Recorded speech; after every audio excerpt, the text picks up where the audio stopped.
Je n'étais plus seul. Je ne sais pas depuis quand cette sensation m'accompagnait, ni d'où elle venait.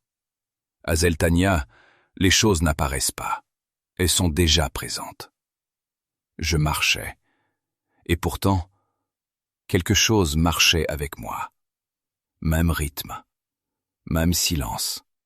Je ne pouvais pas le voir, mais je ne pouvais plus l'ignorer.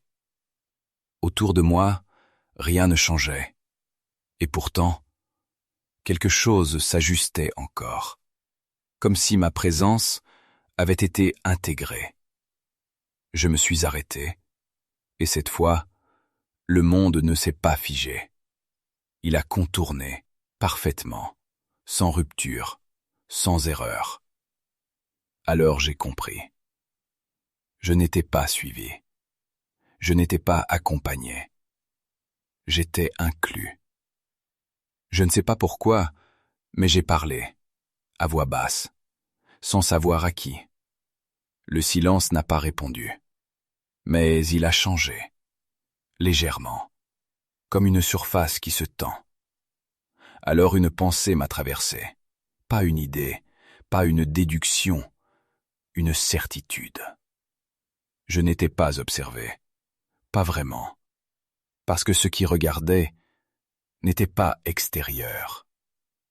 Et si les dieux ont été rejetés, ce n'était peut-être pas pour se libérer, mais pour laisser place à quelque chose qui n'a pas besoin d'être vu, pour exister. Et à cet instant précis, j'ai compris que Zeltania m'observait pas. Elle m'intégrait. Il marche à côté de moi. Ou peut-être que c'est moi qui marche à côté de lui. Ici, la différence n'a jamais eu d'importance. Il observe beaucoup. C'est ce que font ceux qui arrivent. Il cherche des repères, des limites, des contours. Il ne sait pas encore qu'ici, les choses ne se définissent pas. Elles se ressentent. Il pense être observé. Je n'ai jamais su ce que ça voulait dire. Je n'ai jamais été seule. Quand il s'arrête, la ville ne s'interrompt pas, elle s'ajuste. Pas à lui, à ce qu'il devient en la traversant. Il me demande pourquoi. C'est une question étrange. Ici, on ne demande pas pourquoi. On apprend à reconnaître. Je pourrais lui dire beaucoup de choses. Je pourrais lui expliquer les trajectoires, les silences, les regards qui ne se croisent pas. Mais ce serait faux, parce qu'il chercherait à comprendre. Et Zeltania ne se comprend pas, elle se vit.